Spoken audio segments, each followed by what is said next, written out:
ပါဆရာခုချုပ်ပြမှာကြောင့်ရေဆရာတို့ဒီရင်စီပေါ့နော်ရင်စီလက်တူချုပ်ပြမှာဖြစ်ပါတယ်ရင်စီလက်တူချုပ်ဖို့တက်ကဆရာတို့ဘာလုပ်လဲဆိုရင်ဒီလိုကြက်သီးခွင်းလုပ်ဖို့တက်ပေါ့နော်ဒီလိုကြိုးလေးလိုပါတယ်သူ့ရဲ့အယောင်လေးပေါ့နော်အစင်အယောင်တူတဲ့ဟာလေးပေါ့အစင်ပြတဲ့ဟာလေးပေါ့နော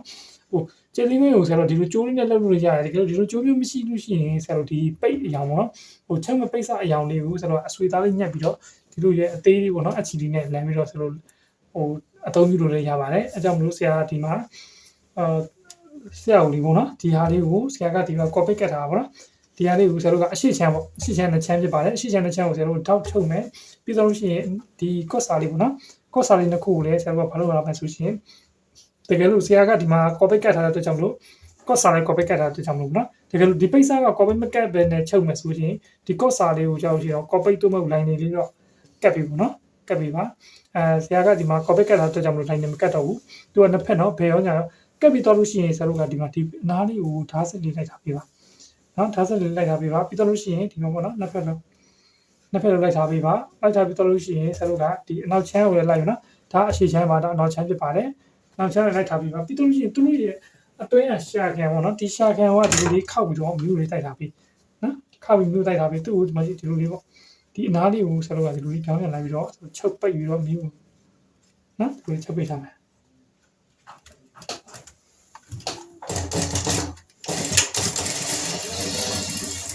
်နော်ဒီလိုချုပ်ပြီးတော့ဆိုတော့မင်းတိုက်တာလည်းခါကြောက်ရှိတယ်လို့ခောက်ပြီးတယ်လို့နော်အဆောင်အပေါ်မှာထည့်ရမယ်နော်ဒီလိုဖြစ်နေရမယ်ဒီဘက်ကိုထပ်ပြီးတော့သူခောက်မယ်ပြီးရင်ဒီလိ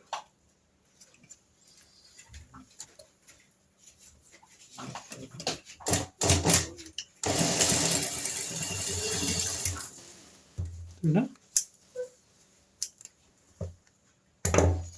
်သူခောက်မယ်ဟုတ်နော်လူတွေပါအဲ့ဒီဘာလို့လဲမျိုးလေးတိုက်ထားပြီးပြီးတော့လို့ရှိရင်ဆရာတို့လက်ကိုကြောက်လို့ရှိရင်လက်နှစ်ဖက်ကိုကြောက်လို့ရှိရင်ဒီလက်ရဲ့အဖျားလေးကိုဓာတ်ဆက်လိုက်ပြီးတော့ဆရာတို့ကဒီလိုလေးခောက်ထားမယ်နော်တက်လက်မအောက်ခောက်ပြီးတော့ရှိရင်လက်ချုပ်လိုက်ထားလို့ရတယ်လက်ချုပ်လိုက်လို့လည်းရတယ်ဘီတင်လေးနဲ့လိုက်လို့လည်းရတယ်ဒါမျိုးရှိရင်ဆရာတို့ကဒီလက်ချုပ်တိတ်လေးနဲ့လည်းကတ်ထားလို့ရပါတယ်နော်ဒါလည်းနှစ်ဖက်ပါဒါဆိုရင်ဆရာအရှိဆိုင်ကိုထောက်လေးထိုးပါမယ်နော်ဒီလိုလေးခောက်ပြီးတော့နော်ဆရာရဲ့ထောက်တွေကလေနည်းနည်းကြီးရသေးတာဆရာလူကဟိုပေါ့ရိုးရိုးထောက်ကိုဆရာအုံထွက်အောင်နေဆိုပြီးတော့လေဆရာမှာဂျိုင်းထောက်ကိုဆရာဖြောက်ပြီးတော့ဂျိုင်းထောက်ကိုဖြောက်ထားတဲ့အတွက်ကြောင့်လို့သူကဂျိုင်းထောက်ရဲ့ဟိုပမာဏပေါ့နော်ဒီထဲကိုရောက်သွားတဲ့အတွက်ကြောင့်လို့ထောက်ကကြီးတာဖြစ်ပါတယ်အုံမို့ထွက်တာပေါ့နော်ထောက်ကြီးတာကြောင့်လေဆရာဟိုပေါ့အနောက်ချမ်းလေးလည်းပဲပေါ့နော်ဆရာခုထိုးတဲ့ပုံစံမျိုးထောက်ပို့ပေးတာပါဒီချမ်းကိုဆရာခုထုတ်တဲ့ပုံစံမျိုးထုတ်ပြီးတော့လို့ရှိရင်ချုပ်ပြီးတော့ဆိုလို့ရှိရင်ဆရာကိုမြူးလေးတိုက်ထားပေးပါနော်မြူးတိုက်တဲ့ခါကျလို့ရှိရင်ဆရာတို့ကဒီသူ့ရဲ့ထောက်ကိုဆရာဒီဘက်အရှိကိုမလဲပဲနဲ့ဒီဘေးဘက်ကိုထောက်ကိုဒီလိုမျိုးဘေးဘက်ကိုလဲမယ်နော်ဒီဘေးဘက်ကိုဒီလိုလဲပြီးတော့မြူးလေးတိုက်ရမှာဖြစ်ပါတယ်ဟုတ်ပြီနော်ဒီနှစ်ဖက်လုံးဒီပုံစံတိုင်းဆရာကိုလုပ်ပြီးပါနော်ပြီးတော့ရှိရင်ဒီအနားလေးကိုဆရာတို့ကဒီလိုလေးထားပြီးတော့အောက်နားလေးကိုဓာတ်ဆက်လိုက်ပေးပါနော်ဓာတ်ဆက်လိုက်ပေးပါပြီးတော့ရှိရင်ဆရာတို့နောက်ချမ်းကိုကြောက်လို့ရှိရင်ဆရာတို့ဒီဟာမျိုးပဲနောက်တစ်ချမ်းလည်းဒီလိုမျိုးပဲဆရာတို့ချုပ်ပါမယ်ဒါဆိုရှင်ဒီထောက်လေးဆရာချုပ်ပြီးတော့ဒီမှာမြူးလေးတိုက်ထားပြီးတော့ဒီအနားလေးကိုဆရာတို့ကတောင်းချုပ်ပြီးမှဒီအောက်အနားကိုဆရာတို့ဓာတ်ဆက်လိုက်မယ်နော်လိုက်ပြီးတော့လို့ရှိရင်သူ့ကိုဒီလိုလေးမြူးတိုက်ထားဖြစ်ပါတယ်တောက်ကိုဒီလိုဘေးဘက်ကိုလှည့်ထားနော်ပြီးတော့လို့ရှိရင်ဆရာတို့ကဒီဟာလေးကိုအောက်နားကိုတက်လက်မှဒီလိုလေးခောက်ထားမယ်ဒီလိုပေါ့နော်တက်လက်မှကိုဒီလိုခောက်ထားတာဖြစ်ပါတယ်ဒီလိုလေးခောက်ပြီးတော့ဆိုတော့ तू ကတက်လက်မှခောက်ထားပြီးတော့လို့ရှိရင်သူ့ကိုလက်ချုပ်လိုက်လို့လည်းရတယ်ဒါပြီးမှတစ်ထဲလုံးပြီးမှလိုက်လို့လည်းရတယ်နော် तू လက်ချုပ်လိုက်လို့ရတယ်ဆရာတို့ကဟိုလက်ချုပ်တိတ်နဲ့ကတ်လို့ရတယ်ပြီးတင်လိုက်လို့ရတယ်အဲ့လိုလေးဖြစ်သွားပြီဆိုလို့ရှိရင်ဆရာတို့ကဒီဟာအရှိရပါဘောနော်ဒီလေးပေါ့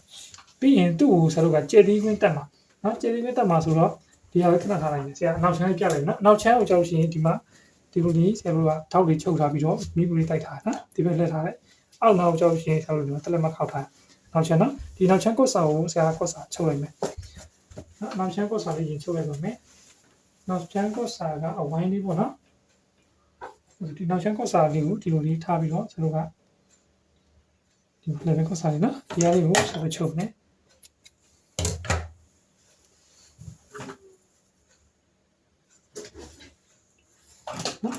ထုတ်ဆော်ကိုဆရာတို့ကဘစ်တစ်ချမ်းလောက်ပဲကြည့်မှာကြာပြီးနေနော်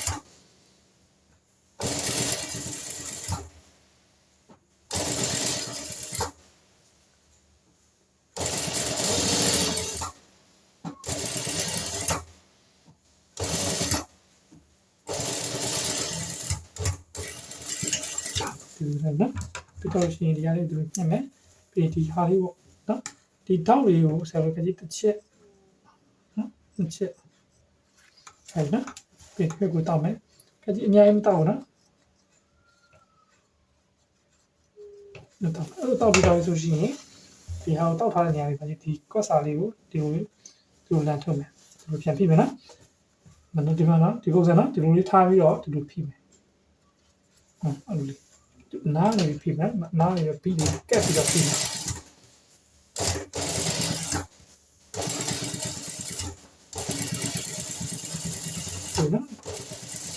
ဒီလိုဖိလိုက်ရှင်ရပြီကျွန်တော်ကလက်ပင်အဝိုင်းဆိုလို့ရှိရင်အဝိုင်းပုံလေးပေါ်သွားအောင်နော်ဒီနေရာလေးကိုကျွန်တော်ကက်တောက်ထားတဲ့ကြောင့်ဟိုလို့ရှိရင်မကွဲဖြစ်တော့ဘူးပေါ့နော်ဒီဟာလေးကိုထားပြီးတော့ပြီးပြီးတိုက်ပြီးပေါ့နော်ဒီလိုထားပြီးတော့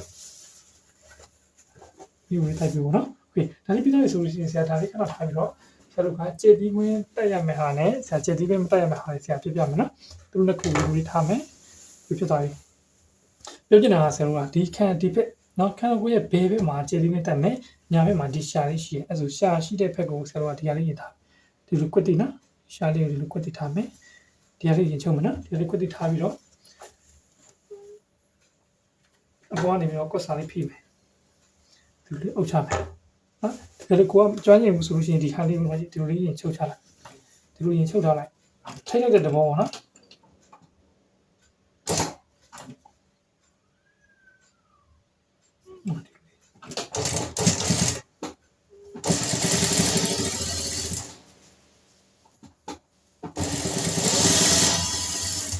ကြည်ကျဲနဲ့ချုပ်လို့လည်းရတယ်နော်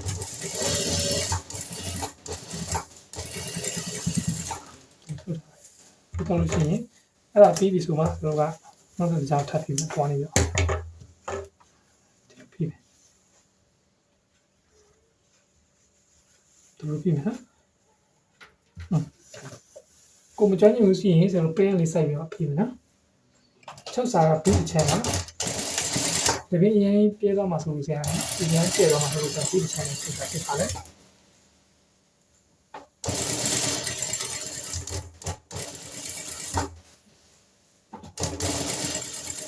နော်ဒီရောက်လာကြလို့ရှိရင်ဆရာတို့က၄စိတ်ဖြစ်သွားပါတော့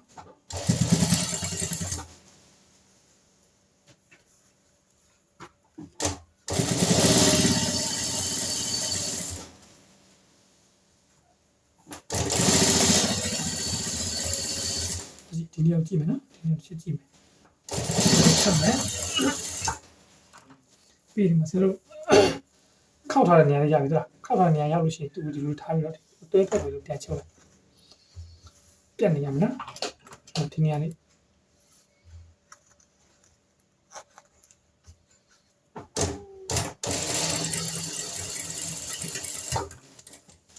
ဖြစ်သွားနော်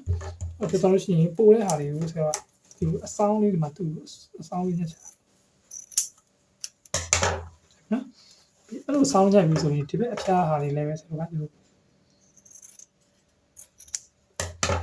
အဆောင်လေးနော်အချော်လေးညှက်ချလိုက်ပြီနော်ဆိုလို့ရှိရင်သူဒီလိုထားမယ်ခောက်မယ်ဒီလိုလေးခောက်ပြီး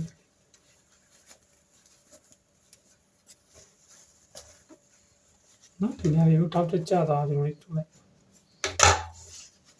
ဟုတ်ဖြစ်တယ်နော်ဖြစ်သွားရှိရင်ဆရာတို့ဒီဘက်ကိုကတ်ကြီးချက်တာမှလည်းပဲပေါ့နော်လေဒီအကွေးနာမှာအဓိကဒီကွေးတဲ့နေရာလေးကိုတောက်ပါနော်ချက်နော်အရင်ကွေးရင်တော့အရင်များများတောက်ဘူးနော်၄စိတ်6စိတ်တော့ချပြီးတော့တောက်မှဖြစ်ပါတယ်ပြီးရင်ဒီဟာကိုဒီလိုထားပြီးတော့ကွက်စာကိုဒီလိုလေးပြန်ဖိမယ်ဒီလိုထားမယ်နော်တကယ်တုတ်ကြမလို့နော်ကွက်စာဖိတဲ့ခါကျတော့ဒီတုတ်ကြမလို့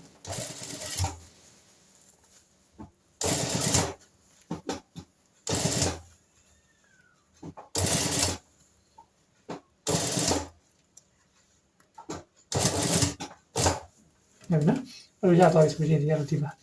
ကိုပြန်ဖိမယ်နော်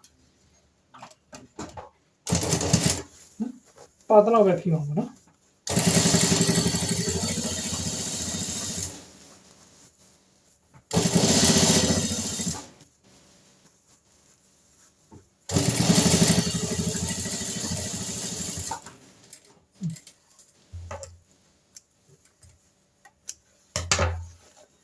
ဆိုရင်ဒီလိုဖြစ်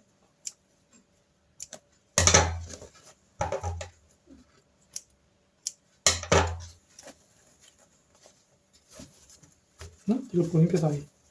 အဲ့ဒီဟာလေးဘူးဆက်လို့ဘာလို့မဆိုရှင် view လေးနဲ့တခြားလေးတိုက်မယ်နော်ဒီလို level ပုံလေးထွက်သွားတဲ့ဟာ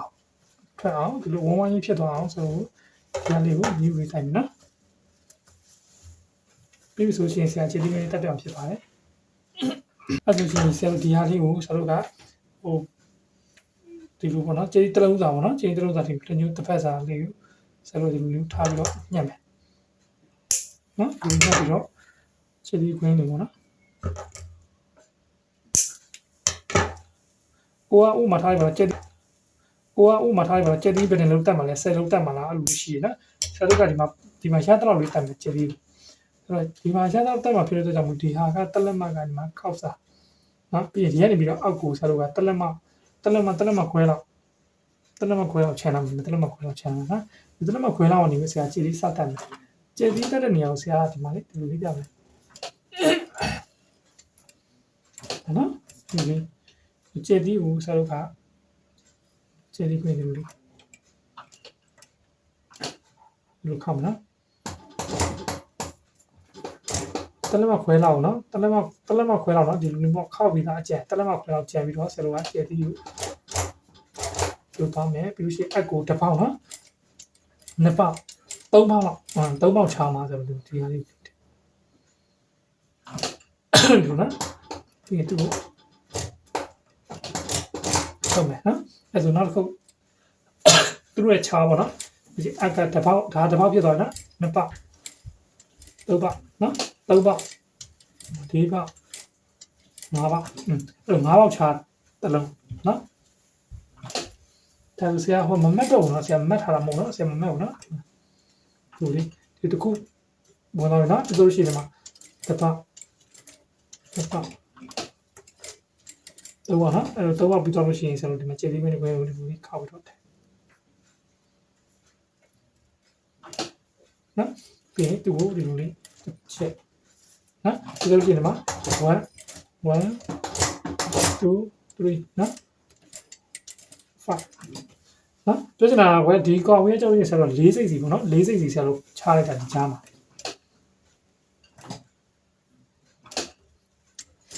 4စိတ်စီချလိုက်တယ်နော်ရပြီနော်ဟုတ်လေးပေါ့အဲ့ဒါကိုဆရာကဒီမှာခါလေးချုပ်တော့မှာနော်ဒီလေးမတော့ပါနော်ဒီ4စိတ်စီချလိုက်မှာနော်ဒီပုံစံမျိုးကိုဆရာအစုံလေးချုပ်သွားမယ်နော်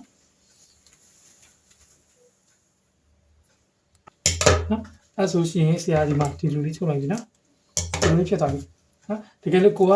ဒီလိုမျိုးချုပ်လို့မကြွနိုင်လို့ရှိရင်ဆရာပြောချင်တာကရန်ဒီကိုတက်ခွဲဆင်းသွားလို့ရှိရင်သူ့ကိုဆက်လို့ဘယ်လိုလုပ်မလဲဥပမာပေါ့နော်10လုံးတက်မယ်ဆိုရင်ဒီနေရာအမှတ်တမဲ့မှတ်မယ်ဒီနေရာလေးအမှတ်တမဲ့မှတ်မယ်ပြီးရင်ဒီ lesson သားလေးတစ်ခုမှတ်မယ်အဲ့လိုလေးပေါ့နော်အဲ့လို lesson သားလေးမှတ်ပြီးတော့ဒီဘက်က9လုံးဒီဘက်က9လုံးအဲ့လိုလေးသွားလို့ရတယ်နော်ဒါမှမဟုတ်ရှင်ကိုကတက်လက်မစီချမယ်ဆိုရင်ဒီကနေပြီးတော့ဒီဟိုတမတ်မှတ်ပြီးတော့တက်လက်မအဲ့လိုချပြီးတော့သွားလို့ရတယ်နော်ဒီစုံတဲ့နေရာမှာဥမာ4စိတ်ကျန်မယ်ဆိုရင်နည်းနည်းလေးပြန်လျှော့လိုက်ပေါ့အဲ့လိုလေးသွားလို့ရတယ်နော်ဆရာအခုချုပ်ပြတဲ့ဟာကြောင့်မမှတ်ပဲနဲ့တကယ်ဟိုပေါ့နော်ဟို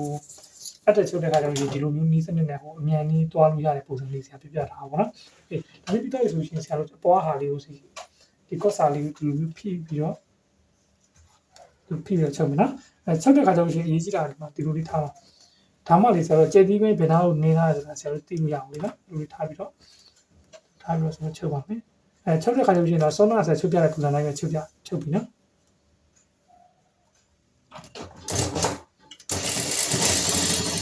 ကိုကျွမ်းကျင်လို့ဆိုရင်ဒီဇိုင်းချုပ်လို့ရတယ်တကယ်လို့မကျွမ်းကျင်လို့ရှိရင်ပဲရနေစိုက်ပြီးတော့ချုပ်ပြီနော်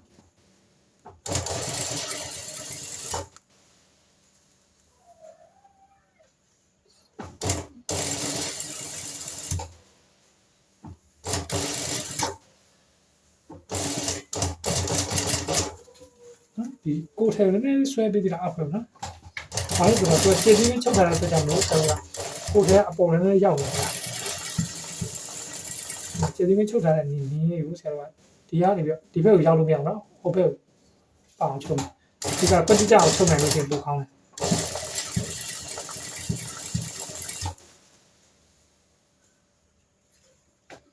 ဒီနော်ဒါကတည်းကမခိုင်းလား။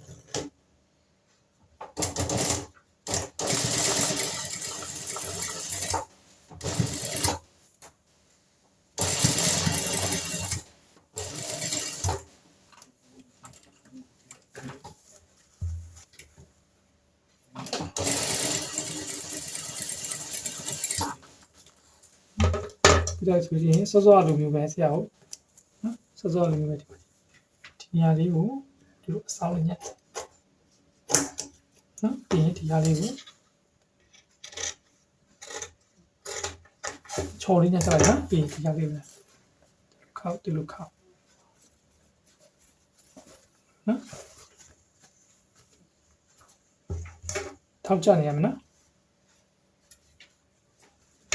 ဒီဟာလေးကကြည့်တောက်ပြီးတော့စောစောဖိတဲ့ပုံစံမျိုးဆရာကိုဒီလိုလေးဒီဟာလေးပြန်ဖိပြီနော်ဒီကျဲသေးမရဲ့ဒီဘက်အတွင်းဘက်ကနေဖိပြီနော်အဲ့ဒီဆရာဒီမှာလက်မင်းနားလေးကိုဆရာချုပ်လိုက်ပြီနော်ဒီမှာအတွင်းကိုဒီမှာဒီလိုထားပြီးတော့ဒီဟာလေးချုပ်ထားနော်ဒီလိုလိုက်မယ်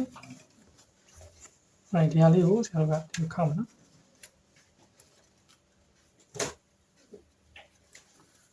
ဒီခောက်ပြီးမြူတိုက်မယ်တိုက်လို့ရှိရင်သူ့ကိုလေဟောလို့ထားလို့ရပြီလား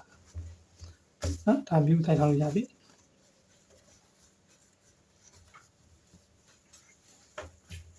မြူတိုက်လို့ရှိရင်ဆရာတို့ကကတ်ထားလို့ရပြီဒါလေးကိုဆရာတို့ကဒါမြူတိုက်ထားတဲ့ပုံစံလေးပေါ့နော်နှစ်ဖက်လုံးဆရာတို့မြူတိုက်ထားမယ်တိုက်တဲ့ခါကျလို့ရှိရင်ဆရာတို့ဒီဟာလေးကိုဒီလိုပေါ်လို့မရဘူးလို့ထားမယ်အောက်ကဒီလိုထွက်လို့မရအောင်နော်အောက်ကဒီလိုမျိုးထွက်လို့မရအောင်နော်ဒီလိုဖြစ်နေရမယ်ဆို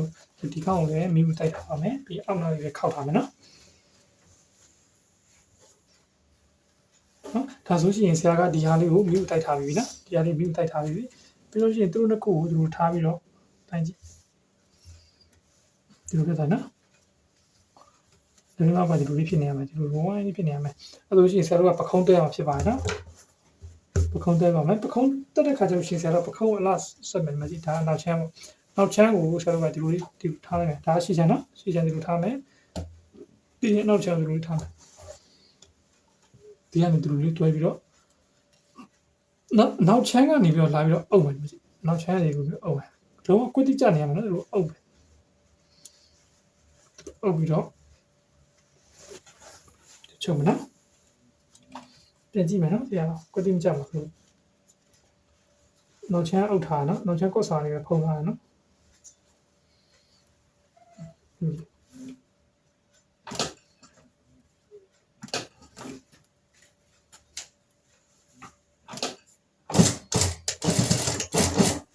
နော်ပြီးရင်ဒီကော့စာလေးကိုဒီမှာအတွင်းကိုဒီလို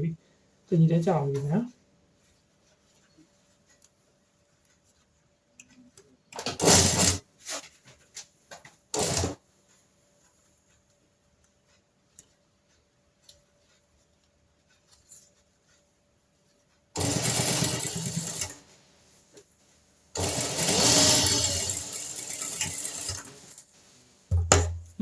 အဲ့လေးကိုဆရာပြီးတော့လို့ရှိရင်ဒီဟာလေးကိုထားစစ်လိုက်ပြီနော်နှစ်ဖက်လို့ဒီပုံတိုင်းချုပ်ပြီနော်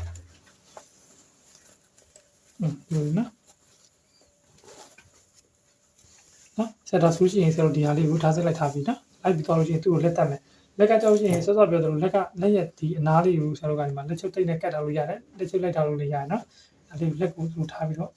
ကိုယ်ထဲကိုဒီလိုအောက်မှာထားမယ်နော်လက်ကိုဒီလိုပေါ်မှာထားပြီးတော့လက်ကိုတွဲပါမယ်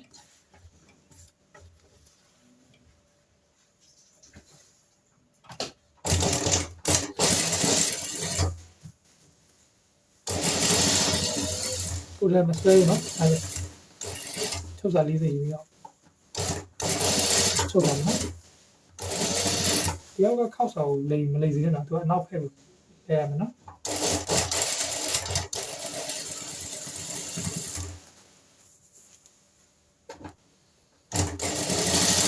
သုံးလို့ချုပ်တော့နော်ဒီလိုကိုချုပ်တဲ့ခါကျတော့နည်းနည်းလိုတဲ့ဟာလေးကိုဆွဲပြီးနော်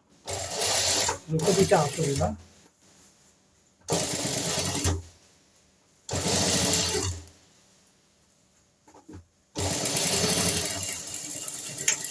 ပြီးရင်ဒီဟာလေးကိုအခုချုပ်လိုက်တဲ့နေရာလေးကိုဓာတ်ဆက်လိုက်ပြီးတော့ရှိရင်ဒီလိုဘေးပေါ့နော်ဒီချုပ်စာကိုအောက်ထားမယ်ပြီးတော့ရှိဒီလိုထားပြီးတော့ဒီဘေးတစ်ချောင်းလုံးကိုဓာတ်ဆက်လိုက်ပြီးအရှိရောအနောက်ရောလိုက်ပြီနော်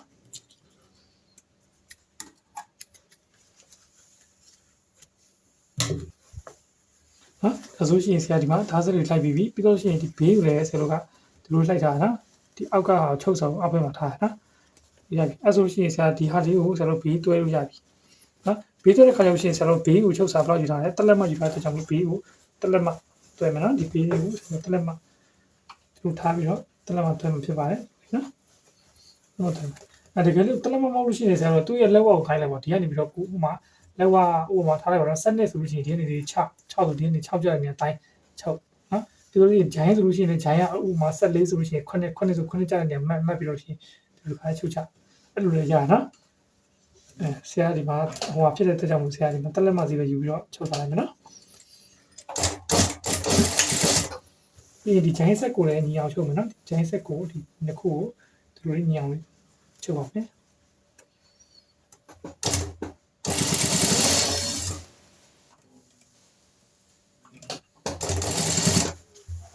နော်ပြီးဒီဟာလေးကိုလည်းကြားလို့ရှိရင်ဒီလိုလေးခောက်ပြီးတော့ချုပ်မယ်နော်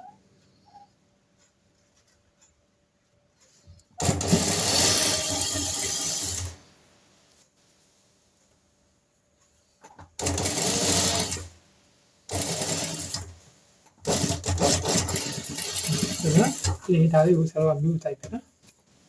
နှစ်ဖက်လုံးချုပ်ပေးပါဒီပုံစံတိုင်းနော်ဒါဆိုရင်ဒီဟာလေးချုပ်ပြီးတော့ဆိုရှင်သူ့လာလိုက်ဒီစားလေးရှိစင်းနော်ဒီဟာလေးကိုဒီလိုလေးမိဘူးဒီလိုလေးခွဲပြီးတော့ဒီဆရာတို့ကမိဘူးဒီလိုခွဲပြီးတိုက်မယ်နော်ဒီလိုခွဲပြီးတော့မြူတိုက်မယ်သူ့လာပြီးနော်ဒီနားလေးကိုလည်းဆရာတို့ကမိဘူးခွဲပြီးတိုက်မယ်ပြီးလက်လေးနဲ့ပဲဆရာတို့နော်လက်တွေကိုလည်းပဲမိဘူးသူ့ပိတ်ဒီဟာလေးကိုဒီမှာဒီညက်ချုပ်စားလေးတို့ပခုံးပေါ်သူတင်ပြီးတော့ဒီလိုတိုက်မယ်နော်ပြင်ဆရာမျိုးထိုက်ပြပါမယ်ပြီးတော့လို့ရှိရင်ဆရာတို့ကဒီမှာကျက်သီးတက်တာအစကျက်သီးမှတ်တာလေးဆရာပြပြပေးမယ်နော်ဒီကိုဆရာတို့ကဒီကျက်သီးကွင်းလေးပါထည့်ပြီးဆိုလို့ရှိရင်ဆရာတို့ကျက်သီးပေါ့နော်စုစုပေါင်း12လောက်နဲ့လေ12လုံးပေါ့နော်12လုံးကိုဆရာတို့ဒီမှာဒီထုတ်သီးလေးနဲ့ဆရာ12လုံးဆရာရိုက်ထားတယ်နော်ထုတ်သီး12လုံးရိုက်ထားတယ်အဲ့ဒီထုတ်သီးလေးကိုဆရာတို့ကကျက်သီးကိုမှတ်ပြီးတော့တတ်မယ်နော်တူလေးထားမယ်ဒီနေရာလေးကွက်တည်နော်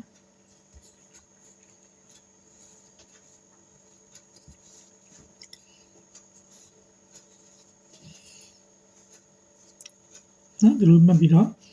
ဒီကျိုးတဲ့ကျင်းသိန်းခွင်းအထိအဖျားနေရာလေးကိုမှတ်မယ်နော်ဒီလိုအဖျားလေးပါပေါ့ကျင်းသိန်းခွင်းအဖျားလေးမှာမှတ်မယ်နော်အကုန်လုံးမှတ်တာမှာဖြစ်ပါတယ်ဒီဟာလေးကိုဆရာမှတ်လိုက်တာပေါ့နော်ပြီးတော့လို့ရှိရင်သူ့ကိုကျဲသီးပေါ့နော်တတ်တဲ့ခါကျလို့ရှိရင်ခြီကိုစုစုပေါင်း4ပင်လေးအခြီကျိုး4ပင်ထိုးပြီးတော့ဆရာတို့ကျဲသီးတက်မှာဖြစ်ပါတယ်ဆရာကျဲသီးတက်တာလေးပြမယ်နော်ဒါဆရာကျဲသီးဟိုခြီပေါ့နော်အခြီကို4ပင်ထိုးတာပေါ့နော်ဒါအခုကပထမတစ်ပင်ထိုးလိုက်ပြီနော်ဒီကအစလေးနော်ပထမတစ်ပင်ဆရာခြီထိုးလိုက်ပြီပြီးနောက်တစ်ပင်ကိုထိုးထားတဲ့နေရာတွေပြပြီးတော့ဟိုဘက်ကိုပြန်ထိုးမှဒီမှာဒီလိုလေးဒီဘက်ကနော်ထိုးထားတဲ့ဟာလေးကိုဟိုဘက်ကိုပြန်ထိုးမှထိုးထားပြီးတော့ထွက်လာတဲ့အပေါက်ကနေပြန်ထိုးမှနော်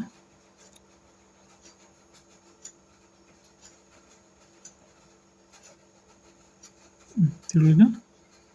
အဲ့လေးကိုဟိုဘက်ကနေပြန်ဆွဲတော့ဒီလိုထားလက်နဲ့ဒီလိုထားမယ်နော်ဒီလိုထားပြီးတော့ဆက်လို့တီချီကိုဆွဲမယ်စီလေးဖြစ်နေရမယ်နော်ပြီးရင်ဒီလိုဆွဲတော့စီဒီပြင်းရသွားပြီဆိုရင်ဒီအနားလေးကိုအောက်ကအနားလေးကိုဒီလိုလေးထုံးလိုက်မယ်နော်ထုံးလိုက်မယ်နော်အဲ့ဒါဆိုဆရာကကျဲသီးကိုဆရာကျဲသီးတစ်လုံးတက်ပြမယ်နော်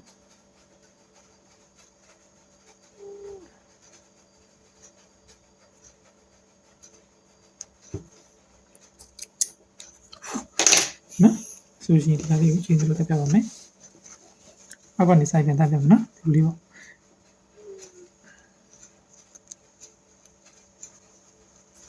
ဒီလိုနော်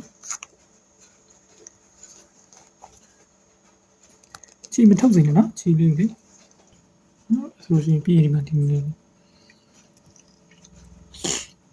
အဲ့ပြီနော်အဲ့ဆိုရင်ဒီကနေပြီးတော့ဆရာတို့ တစ်ခေါက်ပေါ့နော်စုစုပေါင်း3ခေါက်3မှတ်ပေါ့နော်မှန်တယ်ဆိုလို့ရှိရင်တတန်ပေါ့နော်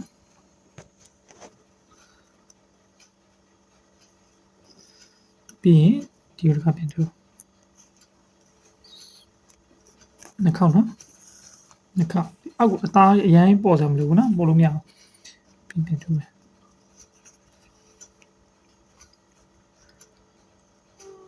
နော်ဆိုလို့ရှိရင်ဒီမှာဆိုလို့ရှိရင်3ခေါက်ပြတ်သွားနော်3ခေါက်ပြတ်သွားပြီဆိုလို့ရှိရင်အဲ့ဒီ3ခေါက်မှာဆက်လို့ချီဒီလိုလေးချီကိုဒီလိုလေးလိမ့်လိုက်မယ်လိမ့်လိုက်နော်လိမ့်ပြီးသွားတဲ့ချီကိုကျေးသေးငယ်ဒီလိုဆော့ချလိုက်နော်တစ်ခေါက်နော်ပြီးရင်ဒီလိုခောက်မယ်ပြီးရင်ကျေးသေးကိုဒီလိုလေးဆော့ချမယ်ပြီးရင်ကြက်လေးပြန်ချီမယ်နော်နှစ်ခေါက်ခောက်မယ်ပြီးဒီလိုဆော့ချ3ခေါက်လေးရပြီနော်3ခေါက်ရပြီဆိုလို့ရှိရင်ဒီပြီးရင်ဒီဘီနာနေပြီးတော့ဆရာကတစ်ချက်ဒီလိုလေးချီထိုးလိုက်နော်ထိုးပြီးလို့ရှိရင်သူ့ကိုသူခောက်ပြီးတော့အကူဆော့မယ်နော်အကူဆော့ချမယ်အဲ့လိုလေးအဲ့ဆိုလို့ရှိရင်ရပါပြီနော်ကျေးဇူးကိုဆရာဒီပုံစံတိုင်းနဲ့ဆရာကိုအကုန်လုံးတက်ပြီးပါအဲ့လိုလေးဖြစ်သွားပြီနော်အဲ့လိုလေးဖြတ်ပြီးဆိုလို့ရှိရင်အဘက်ကကြောက်ရှင်တနေရာနဲ့ကြာနေရမယ်နော်အဘက်ကဟိုဘက်ဒီဘက်ရှောက်ဟိုအရန်ရှုပ်လို့မရအောင်နော်ချီကိုအရန်ရှုပ်လို့မရပါဘူးအကျဉ်းလေးဆရာဒီဘက်မှာဆရာတက်လိုက်မယ်နော်ပြီးရင်ဆရာပြပေးပါမယ်နော်ဒါဆိုရှင်ဆရာဒီမှာအကုန်လုံးကျေးဇူးတက်လို့ပြီးသွားပြီပေါ့နော်ကျေးဇူးတက်လို့ပြီးသွားပြီဒီဟာလေးကိုဆရာတက်ကြည့်မယ်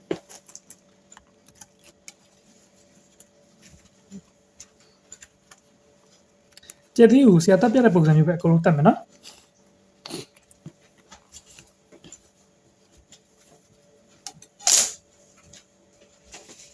အကုန်လုံးတက်ထားပါမယ်ဒီလိုနော်ဒါဆိုရင်ဆရာတို့ဒီမှာအောက်မှာအုပ်ခွက်လေးခံထားအောင်နော်ကျေးဇူးလည်းအကုန်လုံးတက်ထားပြီဆိုတော့ဆရာရဲ့ရင်စီးပေါ့နော်ရင်စီးနဲ့တူပတန်လေးဟိုအင်ကြီးချုပ်တဲ့နီးပတန်ဆွဲတဲ့နီးအင်ကြီးချုပ်တဲ့နီးပေါ့နော်ကျေးဇူးတက်တဲ့ဟာအစဆုံးပြီးပါပြီနော်